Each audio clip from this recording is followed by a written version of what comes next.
국민의힘 대권주자인 윤석열 전 검찰총장의 고발 사주 의혹 후폭풍 오늘도 이어지고 있습니다. 여당은 의혹만으로도 심각한 사안이라며 국회 차원의 논의를 주장하고 나선 가운데 윤석열 후보 본인은 상식에 맞지 않는 의혹이라고 반박했는데요. 야당 지도부는 당무감사를 통한 진상규명 가능성을 언급했습니다. 국회 취재기자 연결해 보겠습니다. 김태민 기자. 네, 국회입니다. 네, 윤 전 총장 의혹 보도를 두고 여당은 그야말로 총공세를 펴고 있군요. 네, 어제 인터넷 매체 뉴스버스는 국민의힘 대권주자인 윤석열 전 총장이 총장 시절 야당과 접촉해 주요 여권 인사들의 고발을 사주했다는 의혹을 보도했습니다. 사건의 파장이 커지면서 오늘도 후폭풍이 이어지고 있는데요. 민주당 지도부는 이 사안을 윤석열 게이트로 규정하고 총공세를 펼쳤습니다. 송영길 대표는 윤석열 검찰의 국기문란 정치 공작이자 우리나라 검찰 역사상 최악의 사건이라며 윤 전 총장의 해명을 촉구했고, 윤호중 원내대표는 의혹이 사실이라면 쿠데타를 일으킨 신군부 하나회와 비견할 수 있다며 비판의 목소리를 높였습니다. 각각 이어서 들어보겠습니다. 이런 문제가 의혹이 해명 안 되면 대통령 후보로 나올 게 아니라 검찰에 불려가서 피의자 신문 조사를 받아야 될 그런 사람이다, 이렇게 생각합니다. 윤석열 총장이 지시한 것이 사실이라고 하면 이것은 윤석열 전 총장이 이 검찰 하나회 신검부의 수장이다. 국회 법사위 소속 여당 의원들도 사건 관계자들에게 경위를 파악하고 검찰의 자체조사 경과도 살펴봐야 한다며 법사위 소집을 추진하겠다고 강조했는데요. 함께 들어보겠습니다. 국회 법사위 소집에 필요한 절차를 밟겠습니다.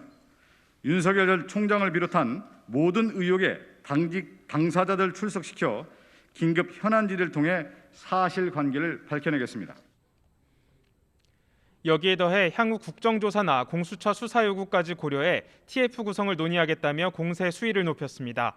당 지도부뿐 아니라 여당 대권주자들도 비판 대열에 합류했는데요. 이재명 지사 캠프 소속 의원들은 오늘 오전 기자회견을 열어 이번 사건은 전대미문의 의혹이라며 대검에만 조사를 맡길 게 아니라 법무부 합동조사가 필요하다고 주장했습니다. 이처럼 이번 파장을 두고 여당과 대권주자들이 화력을 집중하면서 당분간 전국은 뜨겁게 달아오를 것으로 보입니다. 네, 그야말로 이 여권의 집중 포화가 쏟아지고 있는 건데 당사자인 윤석열 전 총장이 입장을 밝혔죠. 어떤 내용이었습니까? 네, 윤석열 전 총장이 의혹 보도 하루 만에 직접 입장을 밝혔습니다. 윤 전 총장은 고발을 사주했다면 왜 고발이 이루어지지 않았겠냐며 의혹 제기 자체가 상식에 맞지 않다고 정면 반박했습니다. 함께 들어보겠습니다. 이 정부의 불리한 사건에 대해서는 아예 수사를 진행을 안 해왔어요. 고발한다고 수사를 하겠습니까? 그러니까 그런 거를 사주한다는 자체가 상식에 안 맞는 것이죠. 그러면서 이런 일을 한두 번 겪은 게 아니라며 상식 있는 국민께서 잘 판단해달라고 말했습니다. 윤석열 전 총장 측 장제원 의원도 오늘 아침 라디오에 출연해 황당하고 어처구니가 없다면서 윤 전 총장이 이 사안에 개입했다는 증거는 어디에도 없다며 법적 대응을 시사했습니다. 국민의힘 법제사법위원들도 성명을 내고 문재인 정권의 표 공작 정치의 전형이자 자작극이라며 범여권 인사와 친정권 검사, 법무부가 총동원되는 레퍼토리의 반복이라고 윤 전 총장을 두둔했습니다. 다만 국민의힘 지도부와 경쟁 주자들은 다소 신중한 분위기인데요. 유승민 전 의원과 최지영 전 감사원장은 입을 모아 윤 전 총장 스스로 진위를 명확히 밝혀야 한다고 강조했습니다. 들어보겠습니다. 총장 시절에 알고 있었는지, 그걸 지시했는지, 그 진위 여부에 대해서 윤석열 후보 본인이 명쾌하게 밝히면 될 문제라고 생각을 합니다. 윤 후보는 사건의 진상을 밝히기 위해 최대한 협조하고 한 점의 의혹도 남기지 말아야 하겠습니다. 다만 이준석 대표는 당 차원의 진상조사 가능성을 언급했습니다. 당 공식회의에서 해당 문건이 다뤄진 적이 없다는 보고는 받았다면서도 소속 의원인 김웅 의원이 문건을 받았는지는 당연히 당무감사가 필요하다고 말했습니다. 이어서 들어보겠습니다. 당무감사는 당연히 저는 진행할 수 있다 이렇게 판단하고요. 그것의 시작점을 이제 만들기 위해서는 좀 더 구체적인 언론 보도가 나오는 것이 좋겠다 이런 판단을 합니다. 이처럼 사실관계를 전면 부인한 윤석열 전 총장과 진상은 따져볼 필요가 있다는 당 지도부 사이 미묘한 입장차가 확인되면서 추후 야당 내에서 어떤 절차가 이뤄질지에도 관심이 높아지고 있습니다.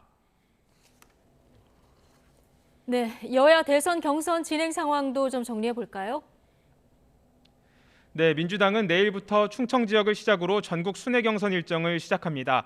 내일 경선 투표 결과가 처음으로 공개되는데요. 이번 선거인단은 7만여 명 정도로 전체 규모는 크지 않지만 첫 투표 결과라는 의미에 더해 중간지대라고 볼 수 있는 충청권 민심을 가늠할 수 있어 향후 경선의 향방을 결정짓는 계기가 될 수도 있다는 분석이 나옵니다. 이에 따라 각 후보 캠프에서도 총력전을 벌이고 있는데요. 이재명 지사의 이른바 무료 변론 의혹을 두고 막판까지 기싸움이 이어지고 있습니다. 국민의힘은 경선 규칙에 역선택 방지 조항을 포함할지를 두고 진통을 거듭하고 있습니다. 쉽게 말해 민주당 지지층이 국민의힘 경선에 참여해 본선 경쟁력이 떨어지는 후보를 전략적으로 선택할 수 있다는 우려가 제기된 건데요.